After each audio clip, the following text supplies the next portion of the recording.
Hello friends and welcome you all back to the channel. Happy to see you all once again in another Clash of Titans video. So today's video is going to be the Liliana mid lane gameplay with some tips and tricks on how to play her in the mid lane.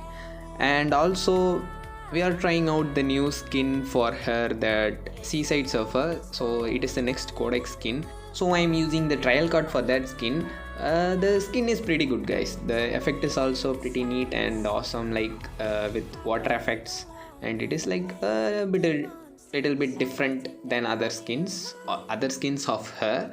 Also, I will explain you about how to build her in this match and other stuffs like ganking and stuff. So everything I will explain. So first let us see this build. So I am using this build for this match, and this is the arcana I will use for her every time, and this is the enchantment I use for her. So without further waiting, let's get right into the video. So this match is a duo queue with Alan Staunch, and he is the Alice who is the support. So first we are going to buy the shoes. So about Liliana. So Liliana is one of the strongest mages in Clash of Titans, guys, as you all know already, I think. So there is a top 5 mages video. I mean, it is the tier list video. So it is done by Aubrey and Seronix. If you want, you can check it out. So generally Liliana can deal a lot of damage even in the early games. So her first ability and second ability are burst abilities. So it deals literally high damage in an area. So like her ultimate can transform her into her fox form and to her normal human form. So it is like so much useful when you are in a team fight and jumping between enemies and like throwing abilities. And she is also quite hard to play. Even though she can deal a lot of damage, she is a little hard to play. So like if you play her passive, like throwing just her S1 and S2 and deal damage and wait for next, then it won't be very hard for you. Because if you engage inside the enemies with using her ult, then you have to be careful of everything. Like you have to keep track of the enemies' abilities. So what are the abilities they have used and what are the abilities they are gonna use, and stuffs like that. So she is like a little hard hero to play when you are playing aggressively. So you can first start off by playing her like little passively. So in this match, Alice is totally rotating with me, and the marksman is just farming in all the lanes. So she is also rotating with all of us. And the thing is, so if you are a support, you have to rotate with jungler or with the mage. So you can't stand in one lane, like you can't stay in the abyssal lane and wait for your marksman to clear the wave and also stand in the same lane to deal. I mean, so it is a waste of time. So instead of that, you can play as a support, like going to the enemy jungle, give the vision of their junglers, and going to other lanes and giving vision of their enemy teammates. So like that you can do that. So now assassin is going to the bottom lane, so I am just going to the bottom lane for rotation, and we can try to take the abyssal dragon now. I mean, we can try to, but it is, I think it won't be a good idea because we don't know the locations of their jungler and their mage. So I think we saw the mage in the middle lane, so we can just clear the waves now. And here their jungler is waiting to jump on us. There was a perfect engage, I think. So yeah, Ignis was killed, but Zil just went on a ride with Thane. So retreating is a better idea. So I just came back to my lane to clear the wave. So my wave is going to crash. And here Scud as a DS laner, he is clearing both of top lane and middle lane. So I didn't say anything because so he is holding off their DS laner in the top lane. Actually there is no DS laner, so there are 2 marksmen in the enemy team. But even though this match will be a little headache for us, and it is a little hard match for us, So as a mage, I too need some extra gold, right? So Scud is taking my gold, and I will get some lack of gold, but I will compensate that lack of gold by going to other lanes, rotating, and getting some kills or assist, and it will get me back that gold compensation. I think so, but I don't know what will happen. So let's see. So in the I know that I can't carry this match because of Thane. So if I jump on the enemy side, sometimes Thane will jump on me, or Xanis will jump on me, and I kind of think that I can't able to solo carry the match. So I'm just patient that he is sharing my waves, so I'm also having a decent amount of gold to deal pretty good damage. So in this match I mostly tried to be playing passive, so dealing a lot of damage and giving some crowd controls, and trying to not jump into the enemies like other matches because of the Thane and Xanis. So if I don't know the location of their Xanis, then if I jump into their side, then he can one shot me. So that is the one thing I am afraid of. And here Thane is here, and we are just poking. So guys, if you get the vision of the enemies and know their place, so if they are in the top lane or in the bottom lane, if you know their vision, then you can go to the other lane, or get the slayers, or like secure the objectives, or wait for them in a brush and try to kill them. So stuffs like that, you can do that. And here so in the mid lane we just had 4 members there, so I just didn't jump in. So here now Scud just came and cleared the wave, and he's getting back to his lane to clear the wave because Valheim already took one of his tower, and it's his mistake, he didn't take care of the lane. So it will give also some extra gold for the enemy team, and it will affect the team fights a lot. So you have to be careful not leaving the towers to them. Let's see about the counters of Liliana. So for the counters, there are no mage counters for her till now, but maybe new heroes will come, and let's see. But she can counter any of the mages in the lane if you play so good. So if you don't know, like when you are roaming, and if the enemies caught her by surprise, then you can just kill her. That is the only way you can kill her. Otherwise you can't do anything more than that.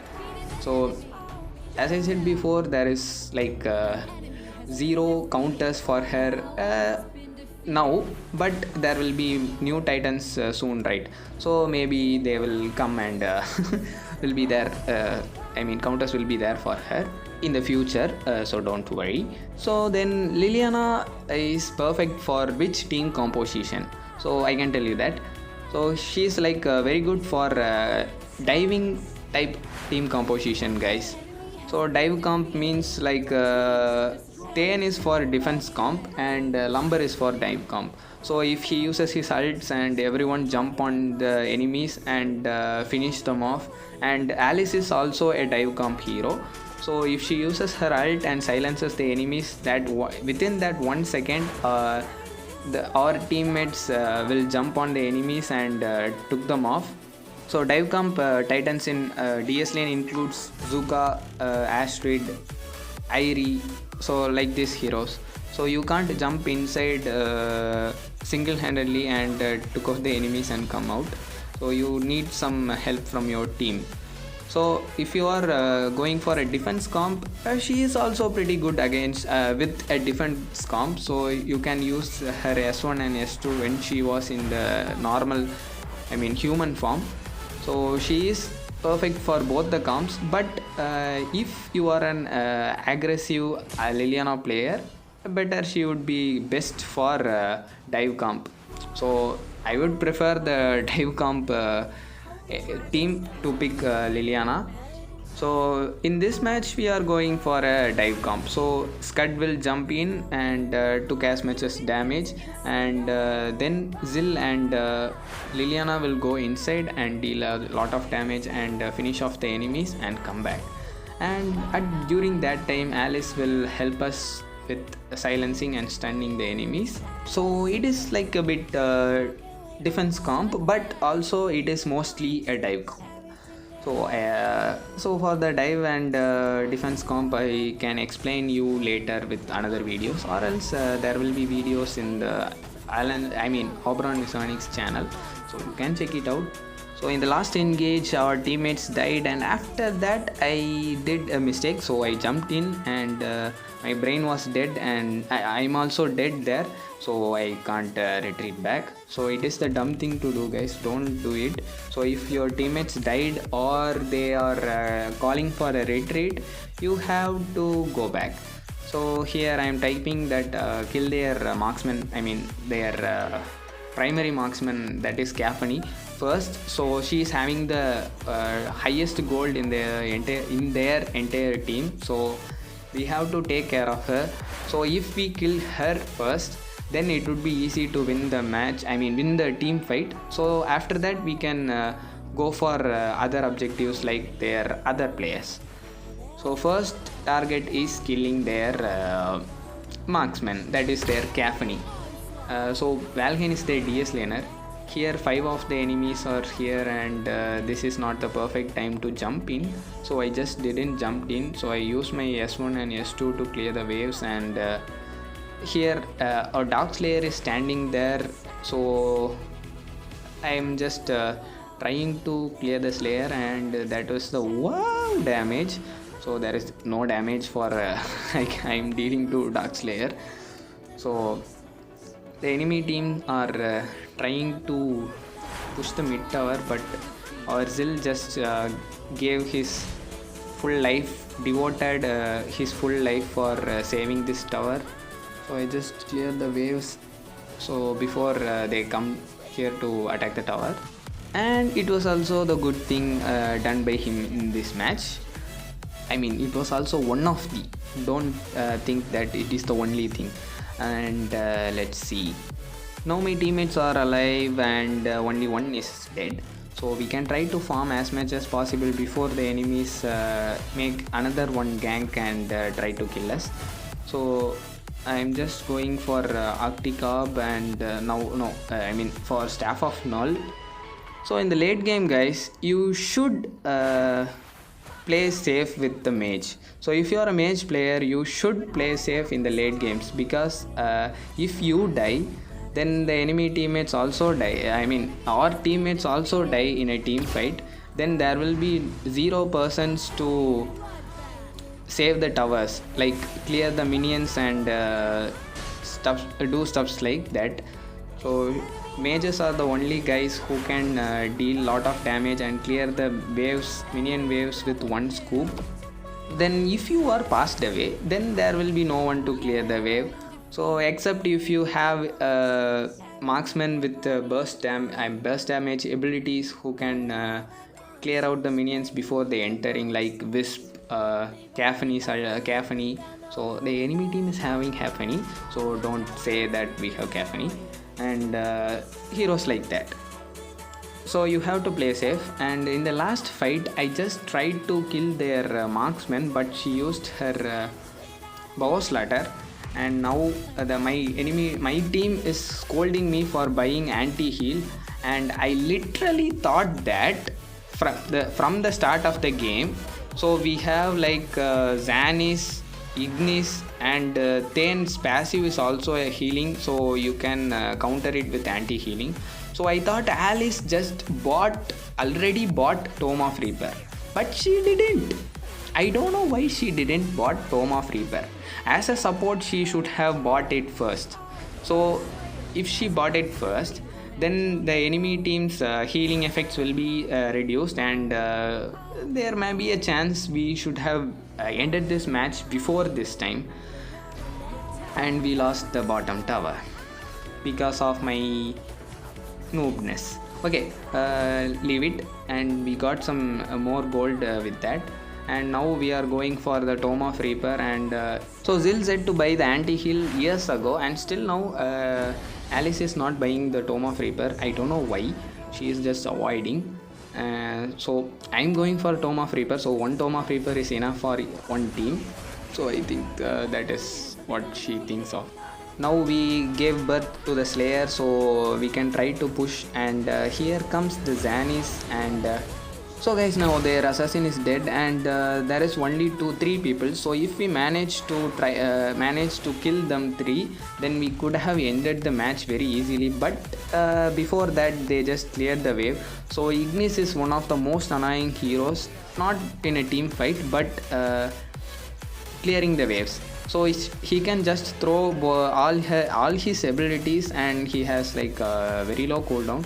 So he can throw all his abilities, dealing damage to everyone, like enemies and minions, and they can kill easily. So we just killed their tank, and this is the end of their our assassin died, and it is bad mouth by me. So after getting some raids in Thane's S2, I prefer to just poke the enemies standing from outside. So I'm just using my S1 and S2 to poke them, and not trying to jump inside of them. So that is the only thing now I'm trying to do. So the Infinite Slayer is gotten up. So I'm pinging my friends to attack it, but no one is caring to attack it. I don't know why. So now Telenes is going, and Scud is there, and maybe my teammates will attack it now. So normally guys, this is the best situation. I mean, this is the only situation you have to be more and more cautious, because this is the time the enemy team will come and jump on you and kill you very easily. Because during the attack of the Slayer will also deal damage, and the enemy team can easily jump on you and kill you. And here Xanis just came to kill me, but I just it happened in reverse form, and so he died. And we got the Slayer before the enemies jump on us. So it is the only best thing ever happened in this entire game for me and my team. So now we are going to attack the tower and end it. So I'm just clearing the top lane. So if they can't attack in case the minions are cleared, and so for that reason I'm just clearing the top lane. But even though my teammates are just cleared and killed the Caffney and ended the match, it was a perfect match, and the MVP goes to not me. So Scud got the MVP, and I am the rank 2 with the highest damage in the team. So this is how you play mage, and I won't say copy me, and this is not the perfect way to play a mage. So this is for the beginners. So as a beginner you can play mage like this. So if you become a mage player in the future, and you can try out new strategies and new builds for new mages and like stuff like that, and you will become a pro in the game, and you don't want to see this tips and tricks. So that's all for today's video guys. Hope you all enjoyed it. So if you find this video helpful and entertaining, please don't forget to hit the like button and share it with your friends. Also don't forget to subscribe the channel, and the Hexa United event is going on in the Discord server. Don't forget to join it also. So bye bye and have a great day.